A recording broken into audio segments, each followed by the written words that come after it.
Hello, Bigfoot enthusiast. Scott here from Squatch America. And Hannah, chief cook. And wait, I need to change. Go back to the old one. Domestic goddess in the paddy wagon. I just take care of everything, right? Yeah. Oh, it has been a balmy few days here in Oregon, hasn't it? Yeah, it has. Our temperatures dropped and balmy. Balmy. It was warm. Yeah, it was warm. It got to 36, 38, 42. Almost 42. 42 one day. I thought it was spring. And then last night it snowed. So a week before we leave this fine place, we are now frozen in again. But such is our life. Welcome everyone. We've got William and David and Melissa, and that's all I see right now. Donna. If you're watching on Facebook, welcome. We have just started in the last few shows streaming onto Facebook in 2 spots simultaneously. So if you're in our Facebook audience, make sure you drop something in the chat. Say hi, how are you? That sort of thing. Mm-hmm. And we've got a great show tonight. Yes, we do. And so let's get this party started.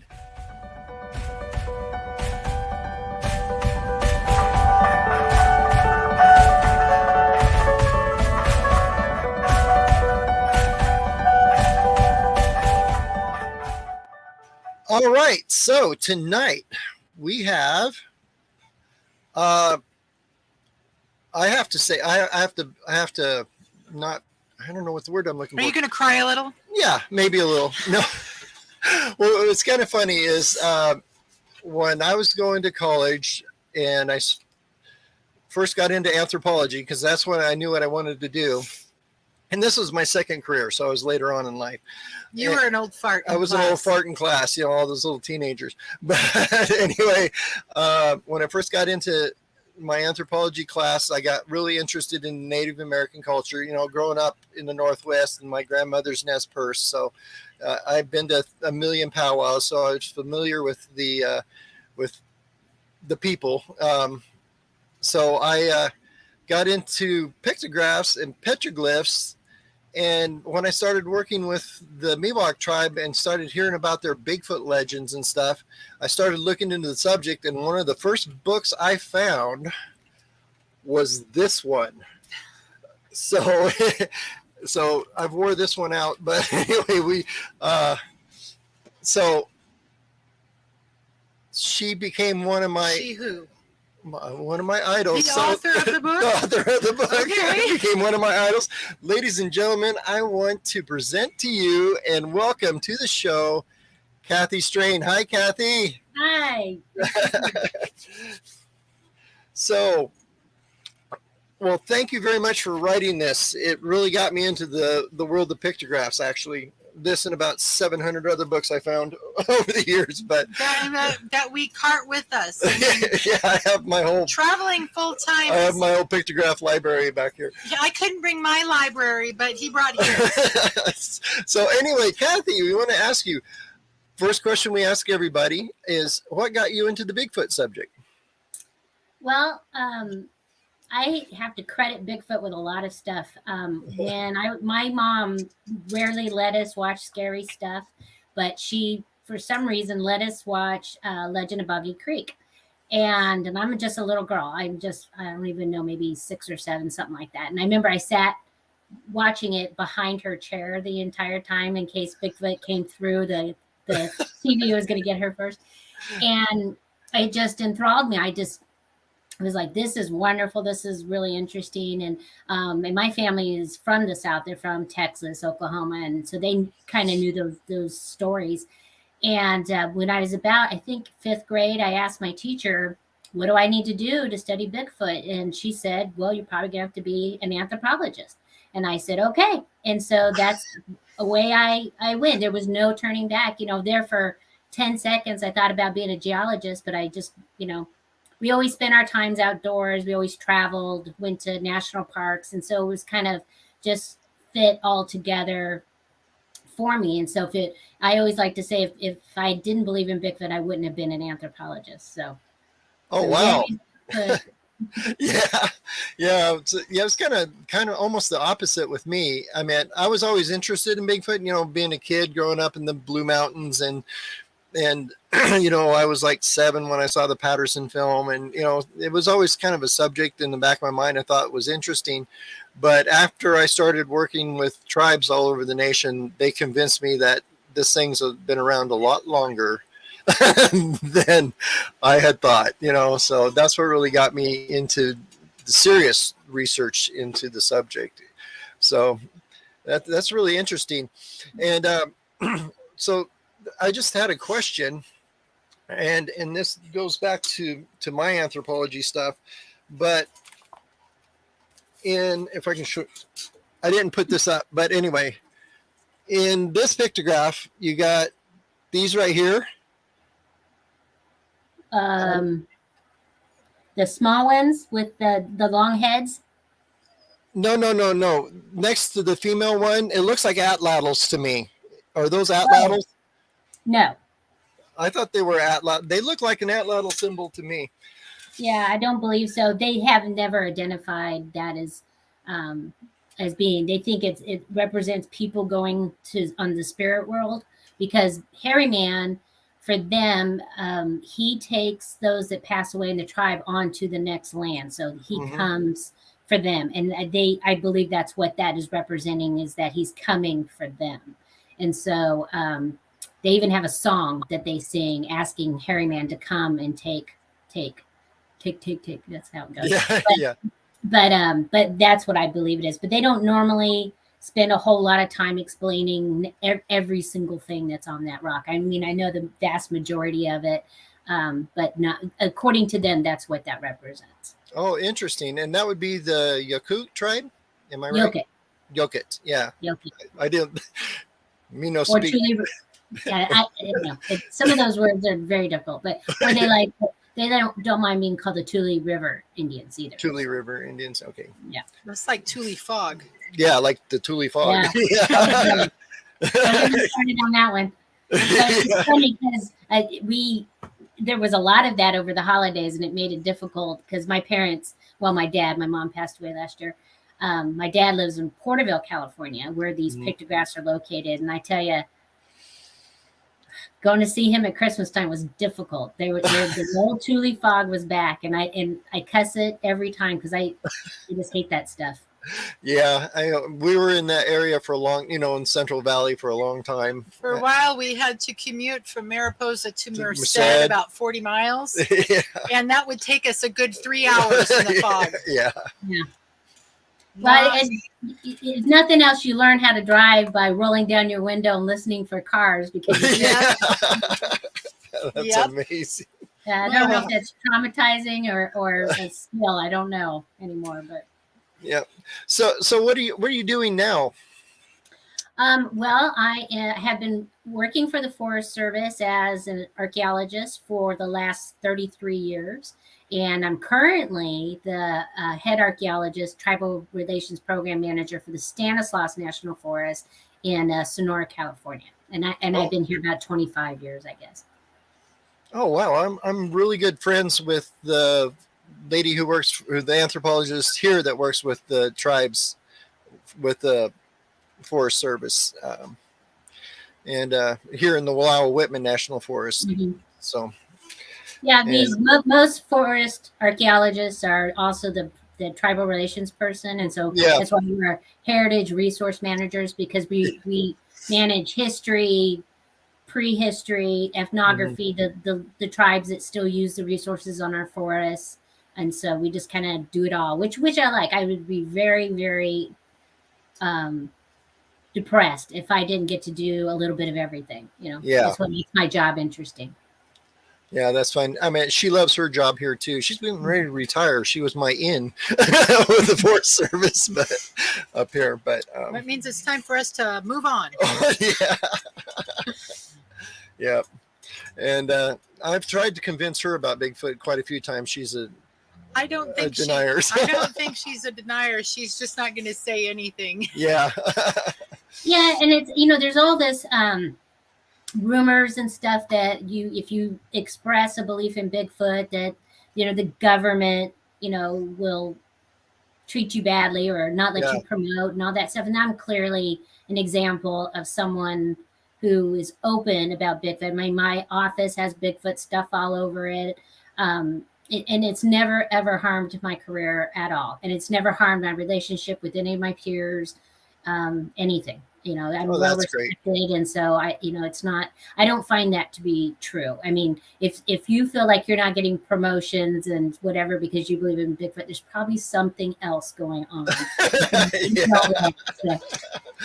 Wow, power of perception. Power of perception, yeah. Yeah. I actually, it's kind of funny is when I actually wrote a paper when I was in college,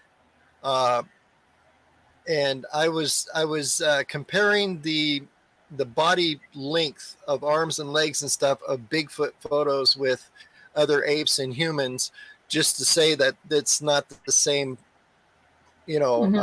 percentages, of the Bigfoot photos, and I got away with it. I've got an A on it actually. And then there was the paper about the aliens. Yeah. Yeah, I have written papers about Bigfoot before for my professors, and they always, it was always okay with them as long as you were doing the skill of research and Yeah, exactly. citations and all that stuff. Yeah. Yeah, no, it's kind of funny is actually the reason she said that is we were actually working on a dig of a native village, which was underneath a mining camp. In Kathy's Valley. It was in Kathy's Valley, California. Mm-hmm. So we had to go through the mining camp and then into the, and we were working on that. And then down the river from where this was, and there was a lot of the river was dredged, Yeah. And so a bunch of stuff was tore up. But we did find some like the grinding bowls and stuff that had the dredge had dug up. It was really interesting in the dredge tailings. But anyway, there's these pictographs. And there was almost this natural amphitheater.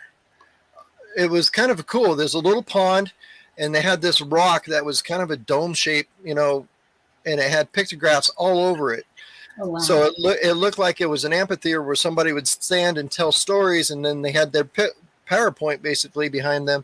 But if you sat on the bank on the other side of the pond, you could hear everything that person said because of just the acoustics. It was really kind of cool. But it had these spirals going up the side of on both sides. And of course, the professor I was working with at the time told me, "Oh, those are snakes," and I thought those look like rockets to me. but then across the pond, there was almost like they had carved out a seat and a slanted table with all sorts of dials and stuff carved into it. And I thought, well, there's the control panel. So it was just kind of interesting, Well, we see things the way we want to see things because that's our perception. That's not the same perception as someone 200-300 years ago. Exactly. They're using spirals and abstracts, and then all of a sudden we're going aliens. True. Yeah. Because aliens. Because aliens. Come on. No, but we have found a lot of Bigfoot pictographs. In fact, there was one, and the tribe told me not to tell anybody where it was at, so I never have, but it was in the Miwoks, and it was in Yosemite, and they have one that's pretty close to the one down in Porterville.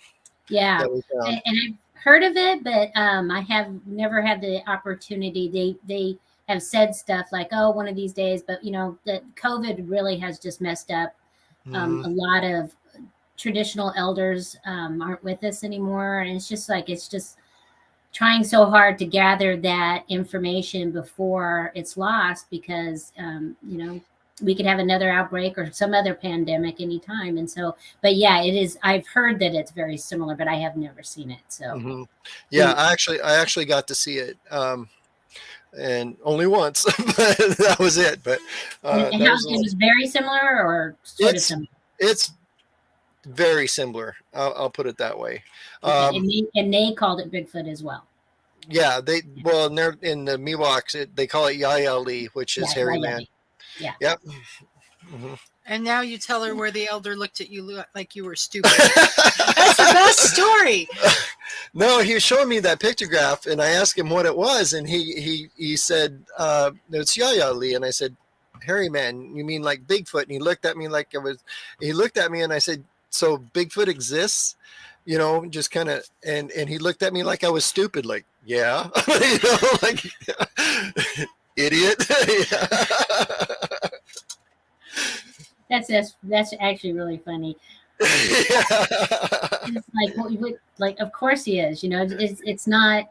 And I get asked that a lot about, you know, do I literally believe everything? Like, you know, have you heard of water babies before? It's kind of ring a bell, but I'm not. It's also a Miwok belief. And I remember one time being in a meta with practically every elder there was, and one of them said, "Hush, hush, hush! Can you hear it?" And we all got quiet, we were listening, and it did sound like some kids, you know, laughing. You know, of course, for me, it's the babbling brook. You know, it's the creek we're right next to. And so, you know, people ask me all the time, you know, do you really believe they believe it? And I said, it's not up to me to decide what a tribe believes is true. That's their culture. They get to decide what they believe. And I don't know why that's so hard for people to grasp onto, like particularly skeptics. It's fine if you don't believe that Bigfoot isn't real, but just because you don't believe that Bigfoot's real doesn't mean somebody else doesn't. They have the right to believe what they want to believe, and much so for tribes. It isn't up for me to pick and choose who's right or wrong. It's up to me to do my job and protect the resources that they're asking me to protect. So exactly. Yeah. In fact, the Miwoks that I was working with were in Mariposa, in that area, and what I was doing with them is we were looking at the pictographs and petroglyphs and trying to date their existence in that area. And the main thing is they were actually working on a separate treaty with the government because they got lumped into the Paiutes and they wanted to have their own separate, I think basically so they could build a casino, but you know, but that's only fair. But anyway, so that's what I was working with them in their tribal office there. Is that the Mariposa Band? Yeah, the Mariposa Band. Well, they're also working on trying to get federal recognition because that too. Yeah, recognized. Yeah. So we were working on pictographs and petroglyphs and stuff to try to prove how long they were there, and it was fun. But I had some of the tribal members, like one of them, drove up to my house with a rock, and it had like the danger sign, the scary man on it, and the handprint pointing a direction. I said, "Where did you get this?" And he goes, "Well, it was up the hill there." And I go, "You pulled it out of the ground and brought it to me, and it's showing a direction with the hand pointing, and I don't know which direction it goes now." You know, so yeah. That's sometimes that stuff happens. We caught some tribal youngsters spray painting one of their most sacred sites.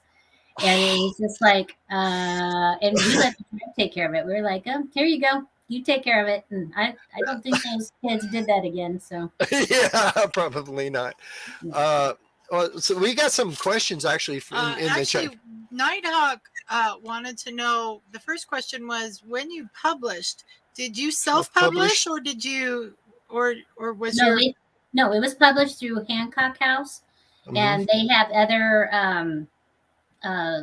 books that that are Bigfoot related, but they usually do Bigfoot, wildlife.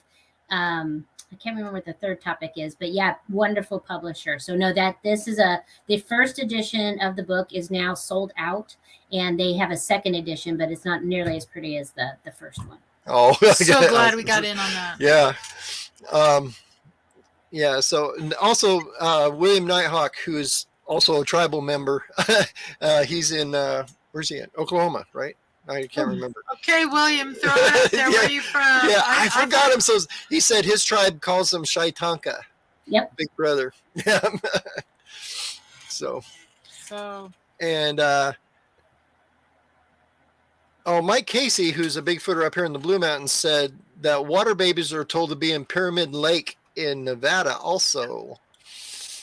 Yeah, and I haven't actually really figured it out what they are. If they're, I always have the impression that they can be good or bad depending on your behavior. And so, if you're a bad person, they could have wicked teeth and like kill you. Yep. But if you're a nice person, then you can pass, I guess is the best way to Yeah. There was a great late 1970s, early 1980s children's movie called Water Babies. And the reason I remember that is because the soundtrack was one of the Lost Preludes by Chopin. So I would remember that. But she's a music major.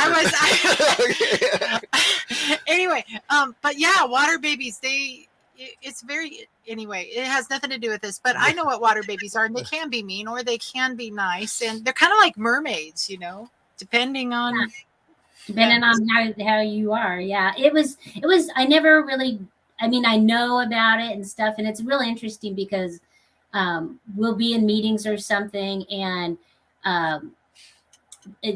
my bosses are asking questions of the tribe, like, why don't you want this to happen? And they just kind of turn at me like I'm supposed to give the explanation. Well, the tribe believes this, and I'm going, well, you guys are right there. You can say fine. Yeah. But I've had to do that a couple of times where I had to go, Kathy, you tell them why this isn't good. And I went, okay, well, I hope I'm getting this right. So yeah. It's definitely it's communication between cultures that are so diametrically opposed to each other. I mean, Western culture is so linear, so black and white, so Newtonian, and there's no room for metaphor and for for all those, dare I say, bigger. I mean, our definition of truth is so tiny in the West. Oh, yeah. Yeah. And so yeah.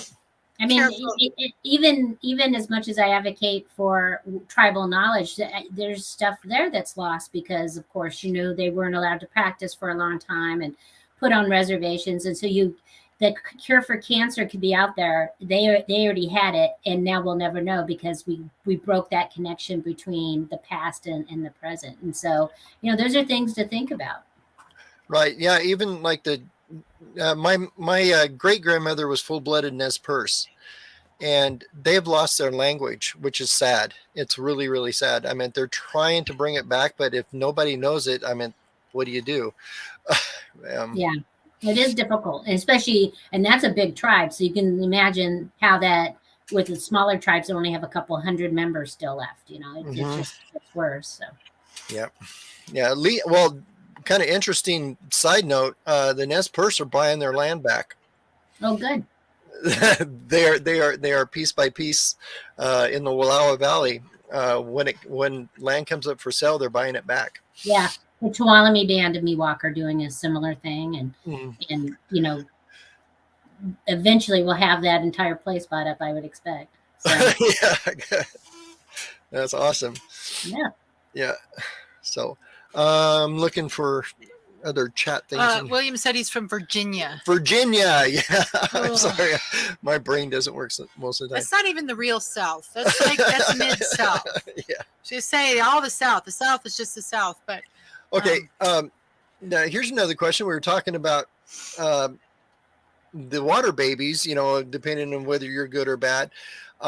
We're getting kind of a consensus here that everything that everyone here has heard, they're just bad. Just yeah, the water babies. But what I found really interesting, and I'd like you to speak on this, is how come half the tribes, almost 50-50 of the tribes, their names for Bigfoot are, benevolent, big brother, hairy man, friend, spirit being, blah, blah, blah. But then mostly in the South, they're like, cannibal and monster and stuff like that. What's your thoughts on that? Well, a very good example of that is just here where I live, like next door. So the Yokit and the Miwok are neighbors, and the Yokit, hairy man is extremely important. He's got a religious role to play, and very important. Versus over on this side of the river, the Miwok, they don't necessarily hate him, but it's respectful distance kind of treatment. That they do have some very have a lot of traditional stories of the Yayali eating their children, and they're having to destroy him because he won't stop, even though they ask him to knock it off. And they have one of the things that really interests me is when you actually have a landscape feature or a location that is associated with a story. So in particular, the Miwok, there's this story about this cave, Pinnacle Point Cave. And they say their traditional story was that Bigfoot was walking up to the cave, and he had Miwok people in his basket. And the Miwok said, "We're tired of this," or something to that effect, and basically lit some pine cones on fire and burned him up. And he said, "Which way do you want me to fall?" And they said, "Fall that direction." And so there's a bunch of white bones that they call Bigfoot's bones, and they're white marble. And so that fascinates me, that they associate those white rocks with this event that happened a very long time ago. And for years and years and years, the head elder for the tribe would have me go check to make sure those rocks were still there, just in case Bigfoot decided to reanimate himself and come back to life. That one, but only that one was bad. And it doesn't mean all the ones were bad. So they have, they do believe in personalities, that they can have one be nice and they trade with them. Because I got told a story one time that this is a great story. So I'm interviewing the tribes, and we're going over the Native American Graves and Repatriation Act, and I'm trying to get data on that. And right in the middle of all this guy goes, "Kathy, I have to tell you what happened." And I said, "Okay, what happened?" He goes, "Well, I was hunting, and there's a well-known Bigfoot that is apparently supposed to occupy the area around the Tuolumne Band of Miwok Rancheria." And he said that like 5 or 6 years prior to our conversation, he had been hunting deer on the back side of the reservation. And he's coming back, walking with the small deer. He had the deer around his neck, and he's just walking. And all of a sudden, a Bigfoot stepped in his path. And he was like, "Uh-oh." And so he knew, he kept his eyes down, didn't want to engage his eyes. And so he just goes, "Well, I'm just going to go around him." And so he moves this direction, and the Bigfoot stepped in his way. And he goes, "Uh-oh." So then he stepped in the other direction. The Bigfoot stepped in his way. And he said he got this strong sense that he wasn't leaving with that deer. And so he had put it down. The Bigfoot picked it up and left, and he just kept going. And he got to his house, and he said, "Grandpa, guess what happened?" And his grandpa goes, "Oh, forgot to tell you, we owe them one every year. So thanks for paying our deal for this year." And he's like, "Why didn't you tell me?" Kind of thing. Yeah. And I remember just sitting there going, like, "What?" Kind of thing. And for a little while, they were having a lot of problems where he was coming on to the reservation directly, and he was harassing some of the homes in the back part.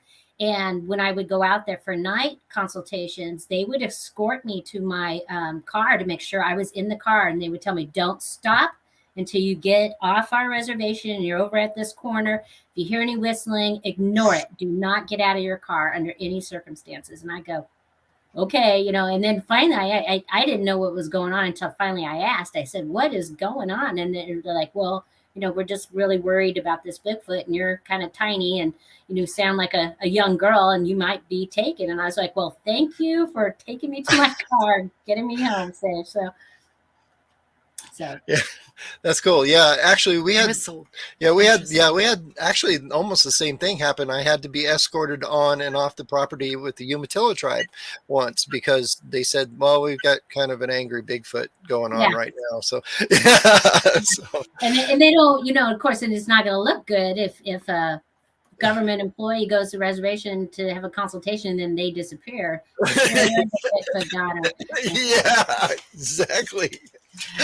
Okay, so we got a couple. Okay, so William Nighthawk, who is in Virginia. See, you forgot already. Ask a question. He said, have you ever heard about the mounds? I think those are the mounds in back east somewhere. I forgot. The mound builders. They're it's an archaeological. Yeah. Yeah. I have never heard of them. The tribes say their ancestors built those, and that they've got ceremonial. Some are actually burial mounds, and some are platforms to sit above water and stuff. And I've never heard one say that. But wouldn't it be cool if you could, use Bigfoot for labor? I got some hunters that really need exactly. That'd be great. Yeah. I'm having Planet of the Apes flashback. That would be no bueno. Sorry. All right. Well, Kathy, we are actually halfway in, and I just thought of another question I'm going to ask you, but we have to do a little station identification thing real quick. So while he's looking for the right slides, please make sure there are 26 of you on YouTube tonight, one on Facebook. Make sure you click the like button, smash that like button, subscribe, click the bell notifications, because we need that after our 2020 shadow ban. We need your help to grow our channel, so that's what we need. I also wanted to show you, after last week's festivities, Squatch America now has an official swear jar. So if you are tempted to use profanity that might get us demonetized, please just click the thank you button and donate to the swear jar. This will also be at our at any festivals that we're at. We're going to be known for the Squatch America swear jar. There we go. Anyway, and coming up, here we are at Squatch Fest at the Cowlitz County Event Center in Longview. I think that's actually Kelso. But Longview is like one great big city, or one great big little city, or something. So come see us. Cliff Barrickman, Shane Corson, Jeff Meldrum, Mark Marcel, myself, and Kathy are going to be there and speaking. It's going to be a party, and along with the Brew Mountain Regional Beer and Wine Garden. There we go. Yeah.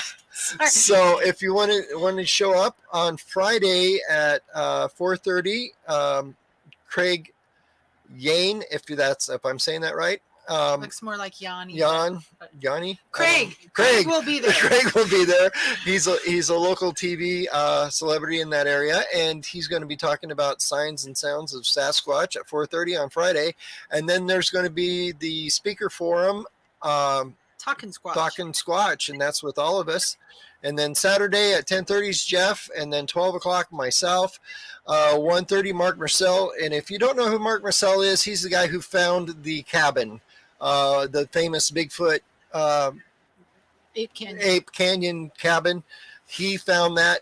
He's got a really cool talk on it. He is funny as all get out. Yeah, we got to hang out with him at Squatch Fest in Pocatello. It was a lot of fun. Shane Corson is going to be talking probably about nests.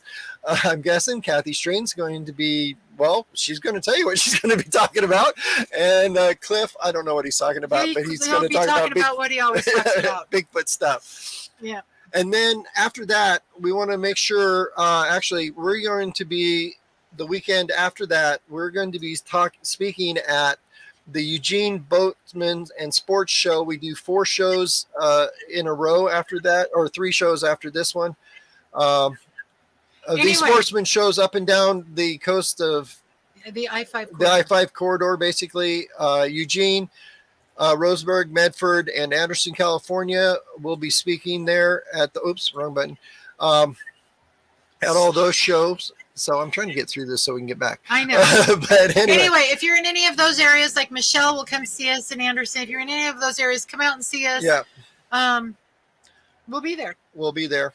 And then after that, we are headed to Falk, Arkansas for the Falk Monster Festival. We got to go squatching in Falk a couple couple years ago. Has it been 2 years now? Oh my gosh, with one of the Crabtree boys, and it was a lot of fun. So we're going to be headed back there. Hopefully Keith will have all of his jerky ready for me. There we go. Anyway, so that's that. So back to Kathy. Kathy, Yes. what are you talking about? You don't tell them what you're talking, or tell them what you're talking about, but don't. I'm going to talk about native knowledge about their own history, the landscape, and their belief system in Bigfoot, and how those are all kind of tied together. That they know things because they know things. They're from here. This is their land, and so if they say something is true, we should believe them. And I'm going to demonstrate examples of that. Plus, show some really cool dances and songs and stuff that is culturally important to tribes today. You can stay at the booth for that one because I'm going to. Okay. That's right. That's fun. Before I was I have two specialties. One is music and the other was clinical social work. And so I love people stuff. I love culture stuff. And so. Yeah, I've been very fortunate in my life that that tribes have trusted me with information and because I think they can see I sincerely believe in Bigfoot, and so they're open to that. And I've had some really cool events where the Hairy Man song I got to just getting a chance to record it by itself is a blessing, in the sense of getting it on tape. And I remember one time I was at a cultural event, and it's in the forest, and so there's these beautiful trees around.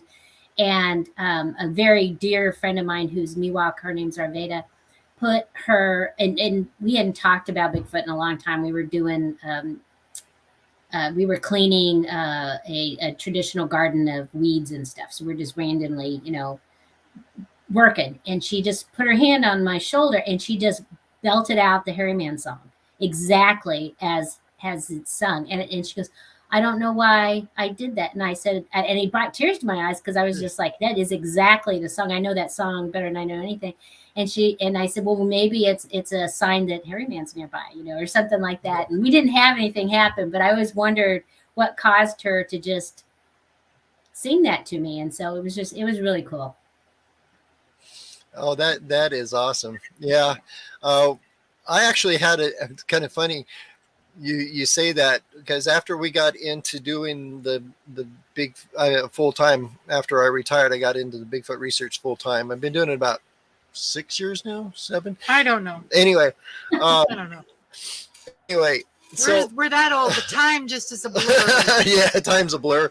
So we were actually in Pocatello, Idaho, at a Bigfoot festival a couple 3 years. That would have been 20. It was 2019. 2019. Right before everything. Yeah, before. Yeah, and I had one of the Shoshone elders come to our booth, and we were talking, and he was sharing stuff with me, and he put his hand on my shoulder, and he told me I needed to knock it off for a while. And he said, because Bigfoot took your soul. I said, oh, really? Because I was so interested in it and so into it. And he told me to back off or Bigfoot's going to take my soul. So that's very interesting. Yeah, isn't it? Yeah. I was in Pocatello, maybe 2006 or 7, and I got a chance to talk with 3 women elders from that tribe and got all kinds of fantastic information from them. And I hope you took his advice. I did. Yeah. I did. And we were just back there last year, and another person from the Shoshone tribe came to me, and he said it was kind of cool. He spent some time talking with me, and he told me to come back in the spring, which we're planning on getting back there in the spring. And he gave me his name and his number and all that stuff. And he said, I know where they cross, and I'll take you there. So Cool. means he knows where they're at. So he wants to take me up and show me where they're at. That's cool. That's going to be fun. Yeah. So yeah. Field trips with Native people is always the best day of your life. It really is. I've ever done. Yeah, it really is. Yeah, some you actually. I just saw it. I passed it up. Anyway, Nighthawk said in the mounds they just found 7-foot tall skeletons. Just found. Just found. He said. Well, that's interesting. Yeah, but one thing to caution too is I'm only 5'2", and when I die and my body disarticulates, I'm going to be taller looking in this than what I am in real life. And so you have to be. They may appear that, but once they get the measurements of the long bones and they do the calculations, that'll tell you if they're truly 7 feet or not. Yeah, exactly. I have not heard that. News of that has not reached California at least. No. So that's kind of interesting. I know we were doing that too. We actually found a skeleton when we were doing our archaeological dig in Cathy's Valley. That we got to repatriate back to the tribe, which was a lot of fun too. That was Peanut Gallery's going at it now. Oh no, I can't see any. World Bigfoot Radio says, click the button for Kathy the Hobbit. Okay. Take that as a compliment. Okay, so welcome to our audience. You are technically not considered a midget until you're under 5 feet. So yeah, our daughter-in-law is one of those. We have a daughter-in-law that she's a hobbit. Yeah, she's a hobbit. Absolutely. Yeah. In fact, it's kind of funny. I've got their house programmed in my GPS. It's called the Shire. So, yeah, because it's kind of funny. My son isn't very tall either, and he married her. She's 4'8". No, she's 4'10". 4'10". 4'10". Yeah. Anyway, so I can walk under tree limbs that other people have to move out of the way. So exactly. That is perks. Yeah. Yeah, I'm 6'3", so I'm banging my head on stuff all the time. So. And we live in a camper that's 6'5". You should see it. Yeah. Nice. Anyway, let's get back. Before we continue, I forgot to do this at halftime because you were so crazy. I don't know if he's on tonight. He might be lurking, but it is Mopar Bill's birthday. He's one of our followers. One of our people here. So we want to wish Bill a very, very happy birthday. And if he doesn't see it right now, he will see it on the replay because he was busy during this hour tonight. Okay, cool. Do you still want me to sing at him? No, that's all right. William said it was time for the Bigfoot song sing-along. Yeah. I'm still working on all the campfire songs for that, so just give me some time. Yeah, that's fun. So something that dawned on me when you were talking about the bones, the Bigfoot bones that you had to go check on. Mm-hmm. is similar up here in the Northwest. I don't know if you're familiar with Hell's Canyon area, but the Nez Perce tribe has a legend. There's these mountains. There's 7 of them. They're called the 7 Devils, and the Nez Perce actually have a legend about the 7 Devils, and there's like 7 of these mountain peaks that are together. And they have it's a really long story, but to sum it up a little bit is they're Bigfoot. Those 7 mountains are frozen Bigfoot. Oh. And they have this long story about how the Bigfoot were taunting the tribe and taking children and things like that story, but they called upon Coyote to trick them, the trickster, and he there's this whole story about him getting them in a circle and freezing them, and so the mountains here in the 7 Devils are actually frozen Bigfoot frozen by Coyote the Trickster. The Nespers have a lot of coyote stories. You probably ran into a few of those in your day, but Yeah. And there's on your way to oh no, it just left out of my head. Where does Bob Gimlin live? Yakima. Yakima. My On your way- hometown. That's her hometown. On your way to Yakima, out in some of those flats, there's supposed to be another Bigfoot. It's a woman Bigfoot, and I can't remember all the details off the top of my head. But the Yakima people leave white stones there for her to keep her in her frozen state. So that's very interesting. And that was in a Smithsonian book, if you can believe that. Yeah, that's cool. Oh, I can. And I'm trying to remember. It wasn't Cindy. We were just at the first Yakima Bigfoot Con in October, and the woman who opened in prayer. Oh. Anyway, yeah, she told that story. They are good. that tribe. I tell you what, they have not let their language go. It is alive and kicking. We had such an incredible experience with the Yakama Nation when we were up there. It's like, oh my gosh, I would go back home and live with these people again. Yeah. Yeah. The Bigfoot Festival was Phenomenal. actually at the casino, and it was run by the tribe. It was awesome. That is awesome.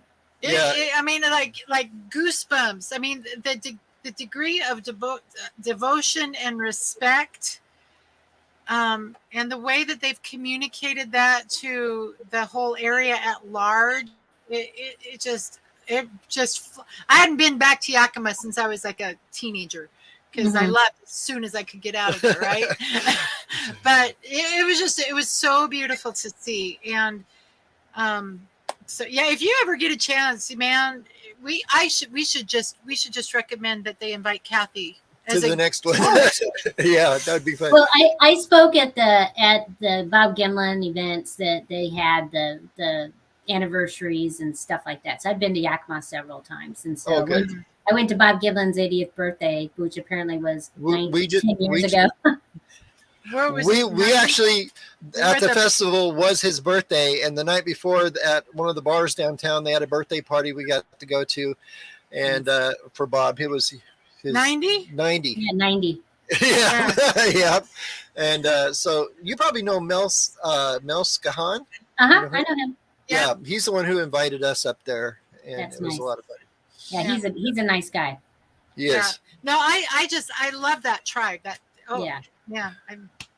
It's good. So I think my first major crush was on a tribal member, actually. If I go back that far in my history. Yeah. Alan, if you're watching, I remember you. Alan? Oh, from Yakima? Yakima, yeah. And then you were almost engaged to a... Shut up. He was... Plinkett. Yeah. Hey, there's a question. I don't hear a lot of Bigfoot stories out of the Alaskan tribes. Oh, there is. There is. Okay, good to know. Yep. Yeah, there's a very strong, and of course he's a bad Bigfoot that does horrible things, and so not a good Bigfoot. I didn't hear universal.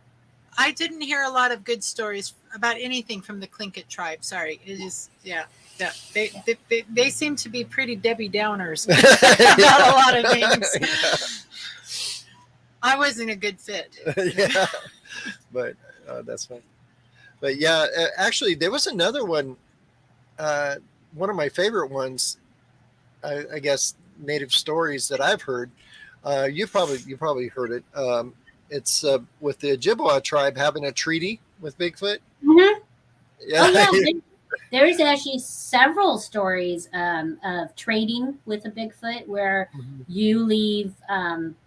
In modern times, it's cloth and tobacco, but in previous times, it was like berries or acorn mush, that type of thing, in exchange for meat. He was in the South, which is very interesting.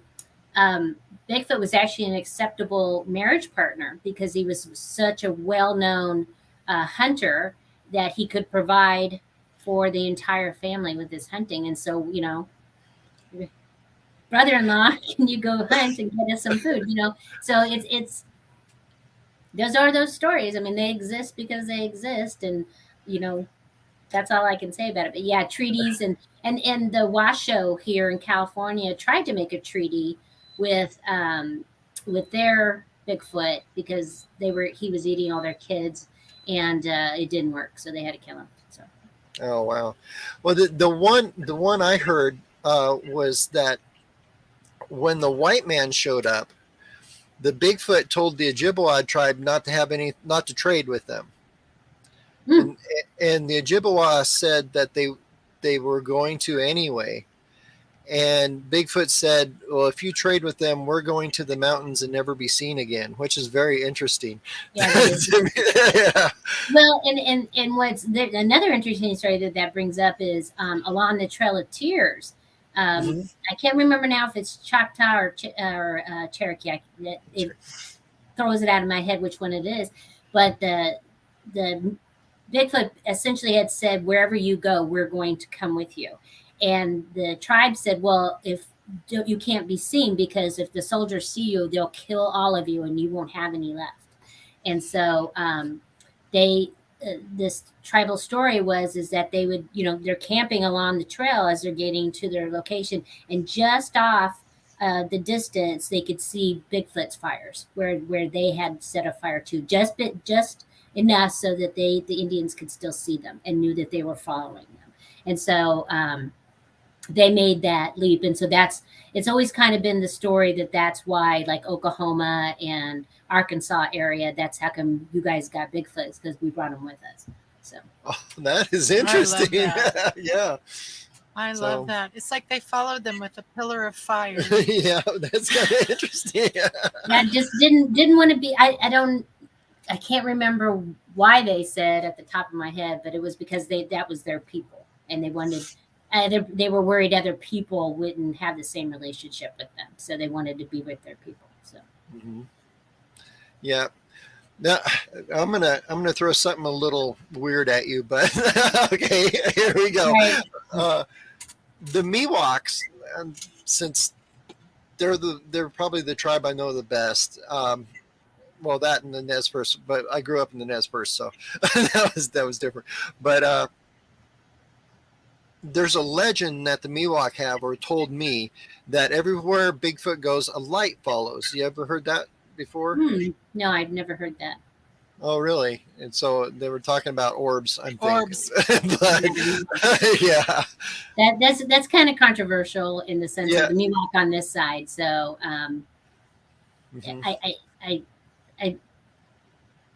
they have always told me when they talk about orbs, they're talking about something else. So yeah, and we don't talk about it. So that's fun. Yeah. Okay. Interesting. Mm-hmm. That it kind of comes back to the whole, and it would be fun to just sit and chat with you about what is truth? What does truth mean? Yeah. Because there's so many, it's such a big thing. And, we're talking about, how different cultures struggle to communicate with each other, because there's just and it might be that I'm a woman and they can't tell a woman that information. I'm young, I'm not elder state yet, and so it's not my right to hear this. There's all kinds of reasons, and I have even had Native people say, yeah, my tribe believes in Bigfoot, but I don't, and that's just like, that's fine. It wasn't really, my idea is not to seek out individual belief in Bigfoot. It's what the tribal belief is as a whole, what their traditions are that involve that. So, but yeah, there's and it may not be the right time of the year to hear a story or whatever. And maybe that's, kind of stuff. And to be honest, I don't really have time for anything but Bigfoot. And unless the orb, if that's something they were going to tell me, they haven't, because I'm not interested in paranormal or alien or that type of stuff or any of that stuff. I just don't have enough time in my day to I understand. anything else. So so who knows? Yeah. I'm fairly traditional too, but there's a thing about what Hannah was talking about understanding what tribal members say, because their perception of the world's different than our perception of the world. Oh, of course. Yeah. I mean, it's being on time for a meeting is everything to us, but they get there when they get there, because that's how they live their lives. And yeah, and we can't, even though I grew up hiking and fishing and knowing the outdoors, yeah, I bet I know 10% of what traditional tribal people know of what the outdoors are capable of, or how you can read certain signs to know that water's nearby, or all that stuff. I mean, there's just, um, I'm book educated. I'm not practically educated. So yeah, I mean, and the truth is, what everybody, I mean, even family, you have I have my husband and 2 children, and I don't think there's any one of us that have the exact same beliefs in anything. So it's, I'm sure that humans are humans. We're always going to be humans regardless of what ethnicity we are. Yeah. And it's interesting, because I've had people, I don't know how to put this right, but anyway, I've had a lot of, I get a lot of tribal stories and stuff, and people often ask me, do you really think coyotes could talk back then, or was the Columbia River really dug by a turtle? And I don't know, maybe it was. You weren't there, I mean, I know when they call, because coyote is a trickster in almost every culture. And, if you ever watched a coyote early in the morning in a meadow trying to get a rodent out of things, what do they look like? Like they're playing, they're bouncing up and down and stuff. And so there's reasons why certain characteristics are associated with certain animals, because that's how, what they saw every day in their world. And so that's a natural fit for me, that, of course he's a trickster, because he's always playing and doing something he shouldn't be doing, all the time, trying to steal your food, or trying to do, he's always trying to cheat his way through life. There's no real Yeah, that's really interesting. Yeah. Or we get, like up here in the Northwest, like you were talking about how down there they were talking about the Bigfoot being the creature that takes your soul. But up here it's the crow. Yeah, and see, I know in other cultures the owl is very, very important to their culture, but here, it's not a good thing. And so you don't want to be gathering and have your back to an owl at all. That's very dangerous for you to have happen. And so it's but I like that. That's how diversity of it is, how that it's culture. That's part of, they didn't have telephones back in, the 1700s, so they didn't pick it up and say, hey, we're going to believe in Bigfoot, and you're going to do this. No, it's what they're seeing in their real world. And these tribes that also include Bigfoot is because that's what they were seeing in their real world at the time. So, and I've often been told that before Europeans came here, that they were very common. You saw them all the time, and that they're hiding from us because we're the problem. So. Yeah, which goes along with that story from the Ojibwa. We're not going to trade with them. That's kind of interesting. Yeah, and there's actually quite a few tribes that actually believe when Bigfoot is proved to be real, that's the end of this, not life, but this era. This era, that it starts a new time. Really, kind of like the white buffalo. Yeah. Yeah. Yeah, he's the protectors of the forest, and when we discover him, something awful happens, or in their mind, awful happens, and I don't know what that is. I don't have to think further. So end of days, yay! Well, Bigfoot's behind that. Yeah, exactly. So I thought that was really interesting. Cool. Oh wow, it's time. It's time. Our hour's almost up already. It's so crazy. Well, I'm looking forward to seeing you in person. Awesome. Next weekend, actually. That's coming. Or next week. Yeah, it's like in 10 days. So So for our audience, if you are in the Kelso Longview area or can get there, you really will be at this festival. One of the things that they let us know is that there will be no recording of speakers. And so, when we were in Pocatello, I live streamed Scott's presentation. That will not be happening. So if you want to come hear Kathy and if you want to hear Kathy and the other speakers, you're going to need to, get your bodies there. Yeah. So, anyway, just so you know, there will be no live. We will be podcasting from outside the speakers hall, but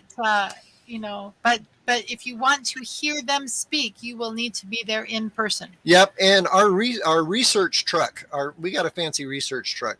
It's got video and audio, and it does everything. It is conspicuous as all get out. Yeah, it's going to be parked at the entrance. So if you want to come see our research truck, yep. And we've got people from. What I thought I saw somebody from Ireland. Yeah, Damien. Damien's from Ireland. Yep. Get on plane now. You got a week to get here. Yeah. Okay. You may never get back. But. We have a gal here, Patty Lindsay. She wanted to know if you were originally from Porterville. Yes. You mentioned that you're. Yep. I'm Patty, born and raised in Porterville. Yep. Born and raised in Porterville. So Patty's from Porterville also. Yes, she is, Okay. which All is right. probably why she was asking. Yeah. So. Oh, that's good. I actually, one person sent me a message. She's went to Porterville College and heard me speak there. I don't even know, 10 years ago or so. And she's come in to see me on purpose for this event. And I'm like, gee, now I feel old. Yeah, that's interesting. That's Lockbeard, you are so funny. We want to be invited back to this thing. So we will not be using covert cameras, will we? No. All right. So thank you so much, Kathy, and we're looking forward to seeing you next week. Perfect. Yep. All right. So just remember, folks, thank you. As always, thank you for watching and liking and subscribing and notifying and doing all the YouTube things. Please share this video into the universe. Post the link on your social media. Our channel is growing. We are working hard, but like I said, we have to organically grow it because YouTube will not grow it for us. And until next week, please remember that our job is to investigate the unexplained. Not to explain the uninvestigated. So until we see you next week with, who's our guest? Shane Corson. Shane Corson will be with us next Thursday night. So until then, you keep watching and we'll keep squatching. Bye now. Bye.